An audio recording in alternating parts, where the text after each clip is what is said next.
I watched 43 movies that released in 2025, whether they were released in theaters or streaming, so you didn't have to.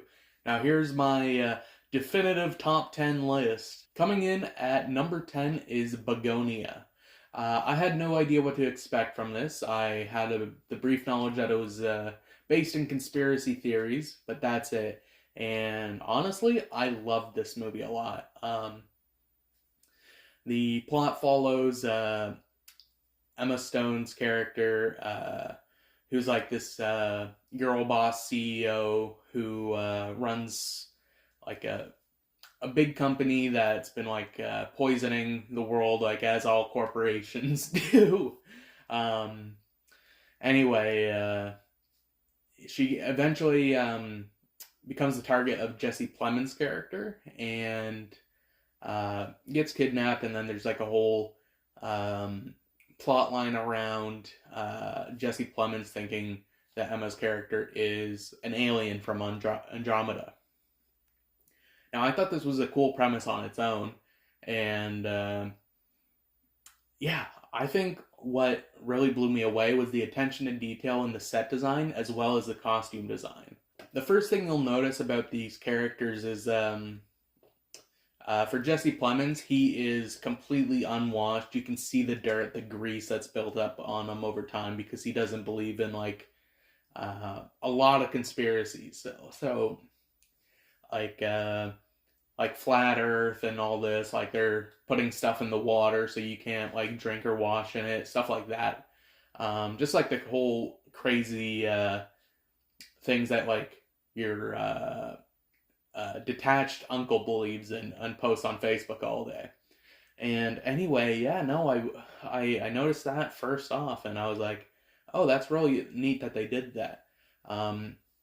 Along with the set design, where everything's a mess, it's a dirty mess in the house, and like they do the classic stuff like newspapers over the window so no one can peek in and all that, and eventually we see some of his notes, and that whole room or that whole section is like riddled with details. Something that came up before the movie was a website. I'll leave the link on the caption here if it's still up. And yeah, it like had like a whole conspiracy page to like look into what Andromedans are, what their purpose is on Earth, and so on. So that was a really cool like ARG type marketing stunt that they did. And I think another thing that I really loved, which is like hard to say because they have a cop character who like had a relationship with Jesse's character. I think he was like supposed to be like a fill-in for like his uncle or like a close family member. And anyway, he's a police officer, and only for maybe 2 seconds, if that, he flashes the back of his phone and it had a Blue Lives Matter flag. I was like, holy, they really went into detail with these characters. But as the movie progresses, it gets crazier, ramps up, and just doesn't stop.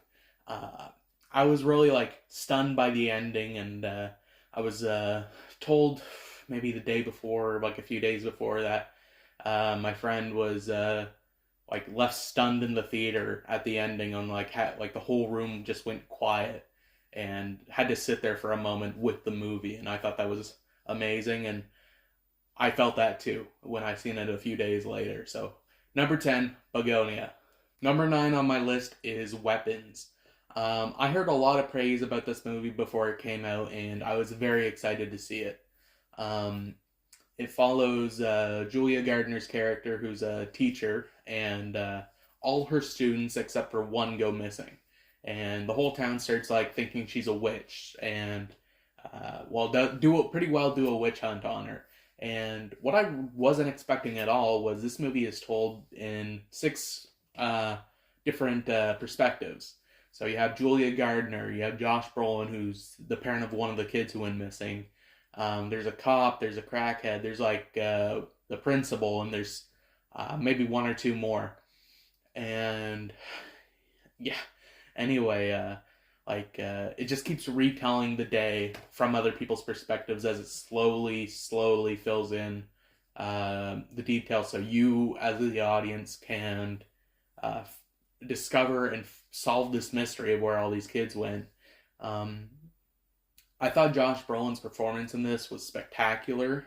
He's not in the movie a lot, but he has a dream sequence that I really liked.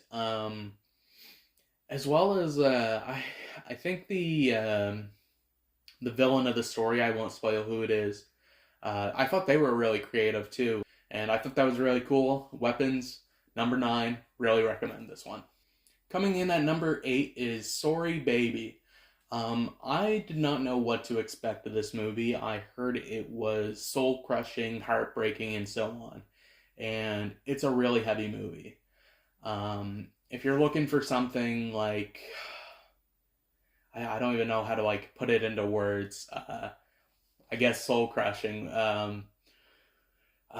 Yeah, no, this movie is really heavy. I don't want to spoil it, but the plot is something very bad happens to the main character, and we stay with them as they over the like a period of maybe 1 or 2 years as they try and come over this trauma, this grief, and we go through their whole process, and we learn that maybe it's okay to not to not be okay. And there's a whole bunch of details in this movie where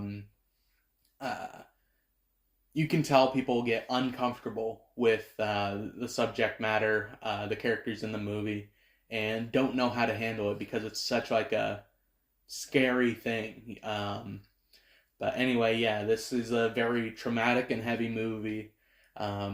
I wish I could tell you more, but Sorry Baby, if you're ever looking for that heavy movie, a tearjerker, and something that'll make you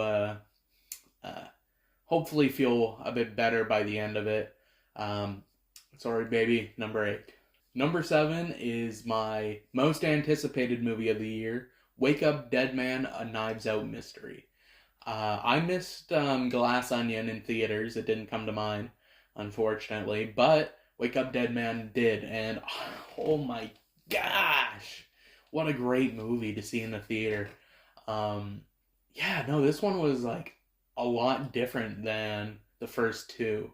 But a lot of this movie, which I really liked, was told from the perspective of the accused killer. The new father to the church, I think Josh O'Connor, he just does an amazing job playing the role of this priest who's there and like staying true to his faith that like God has a plan and everything will work out even when in like the toughest moments. But what I did like also was just the lighting in this. There's a scene where the father asks about Benoit's faith and whatnot, and the lighting in that scene, holy smokes. When it first happens, it's like they use lighting to highlights the good and the bad about faith, and you'll really notice it. What I did like was the ending. I won't say anything, but I thought it was really clever because they go through a bunch of different scenarios, and each one doesn't line up. And I thought this was really cool, and I found out afterwards that the book they reference, if you had read it, you would know who the killer was, because the killer in the movie was pretty well the same character in the book. But I thought that was a really cool like afterthought detail, and something I didn't like about Glass Onion, they revisited in Wake Up Dead Man in a much, much better way. I'm so happy that they did that because I wasn't upset about it this time. But yeah. Knives Out, Wake Up Dead Man, A Knives Out Mystery is a must-see. It's on Netflix. Yeah. Now, this was an early 5-star. We're in the 5-star range now. So number six, I had very little expectations from 28 years later. I had just gotten into the franchise, I think, because of this movie was coming out. And wow, this one blew me away. Um, the movie follows this kid, I'm blanking on the actor's name, Aaron Taylor Johnson, who plays the dad. And it's a movie about uh, fatherhood, about grief, what it means to be a man, and all this stuff. And it's told through the perspective of the kid. And yeah, no, this movie like blew me away. And right now, my two most anticipated movies are 28 Years Later, The Bone Temple, which is coming out in about a week and a half from this recording. And yeah, no, I'm really excited because it really blew me away. I think Ralph Fiennes, as the doctor character, was so amazing. Um, what I heard a lot was before like going into the movie was it's an amazing movie up until the end.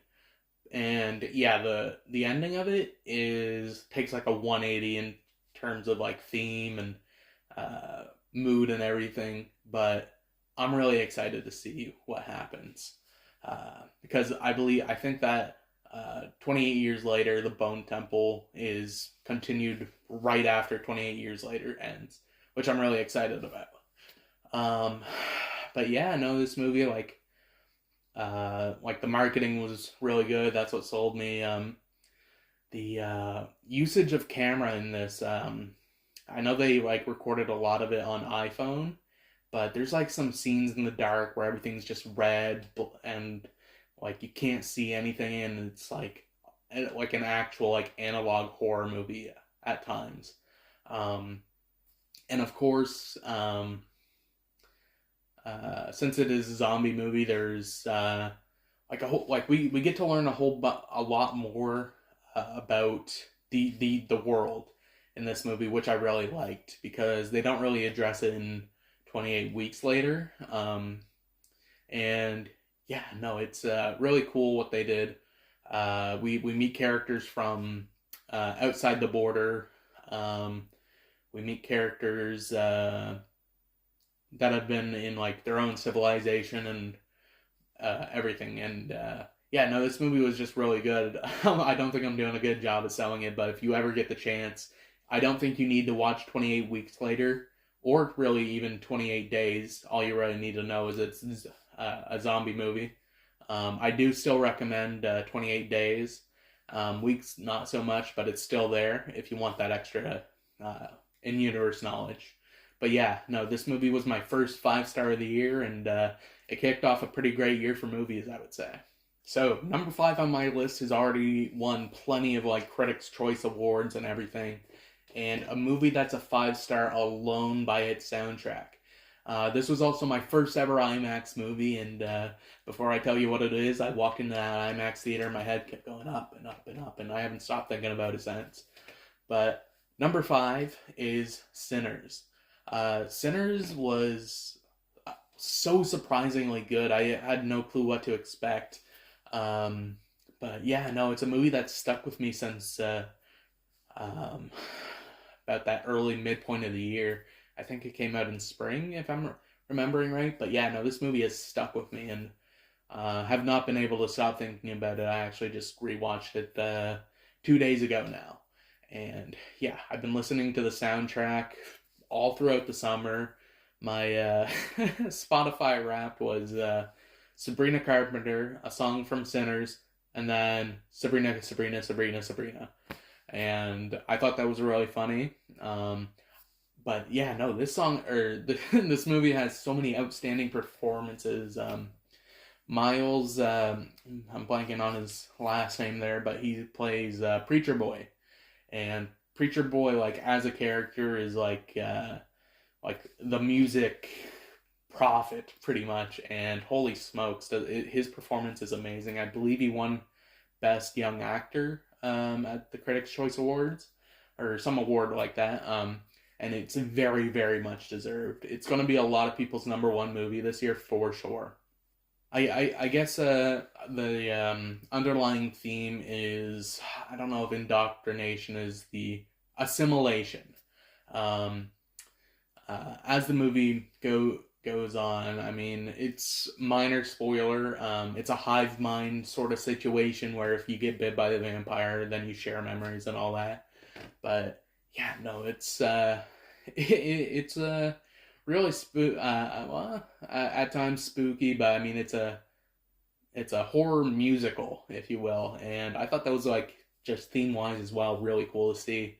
But yeah, no, like the like seeing it on IMAX, like holy, blew me away. The like pictures, the picture in this is like every scene is like out of just like a concept art book, really. Like I don't want to spoil anything, but there's just so many scenes that I'm like, holy wow.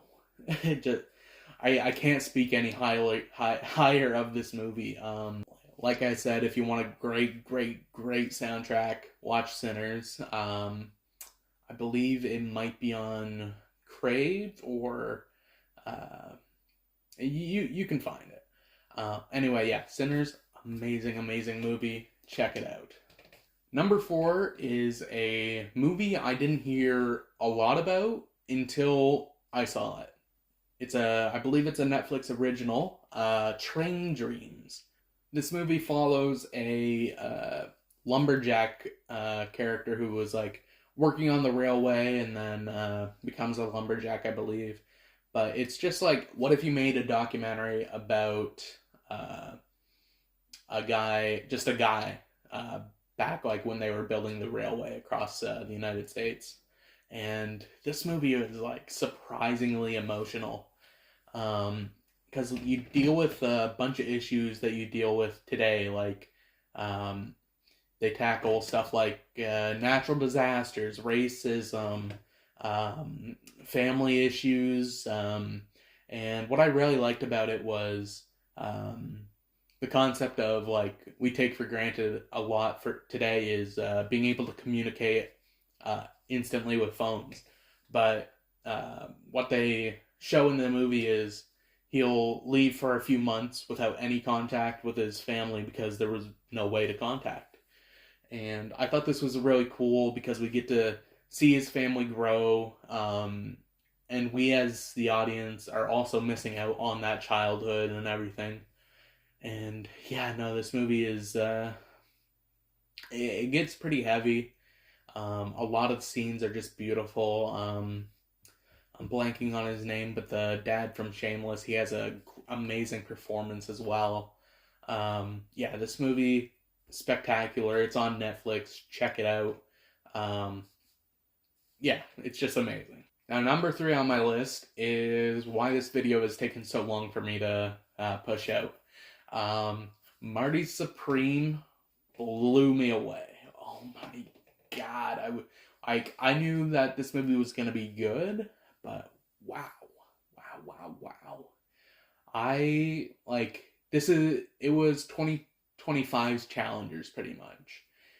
Marty Supreme follows Marty Mauser as he's like trying his hardest to become a ping pong champion, and one one line that I've been seeing all over Twitter is, "Do you make any money?" And he says something like, "I don't need to. I live on the Thrive alone," or something like that. Just something crazy. And holy, yeah, no, this movie like blew me away because not only is it like super competitive, but we also see like the dark side of like marketing and like how messed up and deprived somebody can get to accomplish their goals and reach their dreams. Like I won't spoil anything, but there's like a family relationship that you're like it hurts to cheer for Marty throughout the entire movie. But yeah, no, I was not expecting the ending we got. I won't say what I expected, but yeah, no, like it deals with so many things, like some of the richest people in the world, the mob, um, tournament standards, people having bias, family, everything, and like it's just nonstop go, and I've been kind of craving to see it again. So I might. But yeah, no, Marty Supreme. I wish I'd seen a Christmas Day. Holy smokes, what a movie! Now, number two on my list is gonna make some people angry because technically it is the movie of 2025. Um, One Battle After Another is my first Paul Thomas Anderson film, and wow, it blew me away. I have not stopped thinking about this movie since I watched it. And I wish I seen it in IMAX, but I seen it in the AVX theater. Just a little bit smaller, but still, oh my god, this would have been amazing. I think one of my friends told me it has such a unique soundtrack that's going throughout the entire movie. It's like a living, breathing soundtrack that follows the characters and the stressful situations they're going through. But um, minor plot summary: Leonardo DiCaprio is playing a father of a kid. He's an ex-revolutionary and has to live off the grid, be careful, and all this, and has kind of fallen off the wagon in a dark spot after some bad things happen to his family and so on. And he's trying his best to be a dad. And yeah, no, this movie has I did not expect it to be so funny. There's just a lot of moments where it's intense action, and then because this guy is such a bum, completely messes it all up. And it's not a come on, it's more of a funny come on, you know? But yeah, no, this movie has stuck with me, and something I've seen and have not stopped thinking about was the I won't give any context, but The Road deserves a poster on its own. And I didn't know what that meant, and once you see the movie, you'll get it, because that road deserves a poster. Yeah. No, the ending of the movie is so amazing too, and it deals with a lot of people were comparing it to the current U.S. government and all that, but the movie's been in development for however many years with corrupt, evil people in charge and whatnot. And yeah, no, the story is very, although written 10, 12 years ago, very much relevant today. And if you're going to see any movie this year, please see One Battle After Another. I know it's going to be a 3-hour watch, hard to sit down if you're not in a theater, but please give this movie a watch. It is so amazing, and I will be surprised if it doesn't win Best Picture. So, we're finally here at number one, but we're going to do an honorable mention first for a movie that was so very close to reaching this list that I had to mention it. I saw this movie in theaters. I maybe a double feature, I'm not too sure. But Rental Family with Brendan Fraser. This movie was so positive. It follows Brendan Fraser, who is I believe he's a failed actor who moves to Japan. He lives there and everything, and he gets hired for this new sort of service where you can hire an actor to play a family member for different life events. Just to list some off without getting too into it, he plays somebody at a funeral. He plays a father. He plays a reporter. And what I really loved about this movie was Brendan Fraser's problem with the system he was thrown into. Because he's human, he's a lovable guy, and he brought that home with him. You're supposed to leave work on the doorstep, but he couldn't shake a lot of these people. So he develops real relationships as these fake people. So he, as the journalist, there was a famous author, and there's an entire story with just that person, and it's so beautiful what they go through. The father he plays is amazing, and it's full of heartbreak and just wishing the absolute best and that everything works out even through all these hard times. Um, and then there's like other ones like whether it be like a date or just something like that, and like you get to see him like develop these characters into real people that he wishes he could be. And I thought this was just such an amazingly beautiful movie. I'm not sure where it's playing anymore, but if you ever are looking for like an up cheering or a spirit lifting movie, Rental Family, amazing. And now we're actually finally here at number one. This one is it might be a bit controversial because technically it was first shown at a film festival in 2024. No, yes, 2024. I'm in 2026 recording something about 2025 referencing 2024. So excuse the I'll leave this all in, whatever. Anyway, first shown at a film festival 2024, based on a Stephen King short story. The Life of Chuck with Tom Hiddleston. This movie broke me. I'll level with anyone who's watching this as like a thank you for getting this far in the video, I guess. But I was in a pretty dark spot when I seen this movie. It came out in the summer, I believe, yeah, early summer. It was only in theaters for a week, and I watched it one of the last days. I think it was either one of the first or one of the last. Anyway, yeah, I had no clue what to expect. I actually paired this with 28 Years Later. I think I've seen 28 Years Later first. Yes, because I remember they're going back to 28 Years Later, number 6.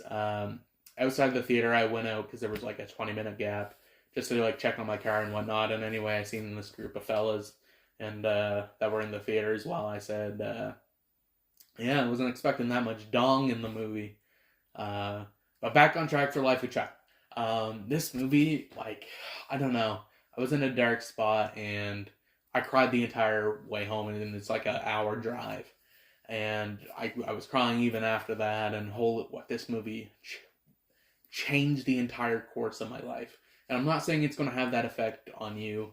I think I've actually seen this movie 3 times this year. I first seen it in theaters, and then I found a film society, local film society that played it, and like did like a discussion afterwards about what the movie meant and all this.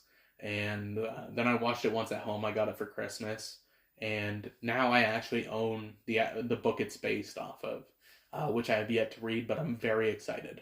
But yeah, this movie, I was in a dark place. This movie, I don't know what it was.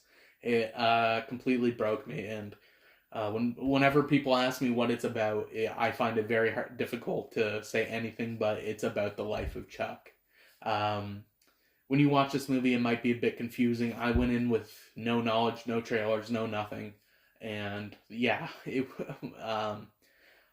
third time I watched it was Mike Flanagan's director, where he's talking over the movie, talking about how they made it and everything, because they had no budget for this movie. And they have so many actors because it wasn't it was during the writer's strike and at the end of COVID, so making movies was pretty difficult, and they had no budget, but they still get a lot of amazing actors and actresses. Like they have Tom Hiddleston, Mark Hamill, Matthew Lillard, and so many more people that you wouldn't expect being in like such a low budget movie, because a lot of them didn't get paid because they just did it, like showed up for a day, half a day, and filmed, which is really cool to hear. But anyway, Life of Chuck follows, well, Chuck, I guess, over his life, and it's actually told in reverse. So there's 3 acts. It starts with Act 3, then Act 2, then Act 1, and we finally slowly get references to Chuck's life. In Act 3, you won't notice it on your first watch, but there's a lot of items from Chuck's life scattered around, and I won't get into any more detail. I'll leave it at that. But yeah, no, this movie was beautiful. The end has Nick Offerman narrating the entire thing. There's a spectacular dance sequence that just blew me away, blew everybody away. I'm trying not to ramble as much as I am, but this movie it's my favorite movie of all time. And I feel so insanely lucky to have been able to see it, because this movie to me is what art art is. And I've been talking for 40 some minutes straight, so my voice is breaking, but this movie is amazing. I very highly recommend it. Um, like I said, this movie broke me, set my life on a way better path than where it was going.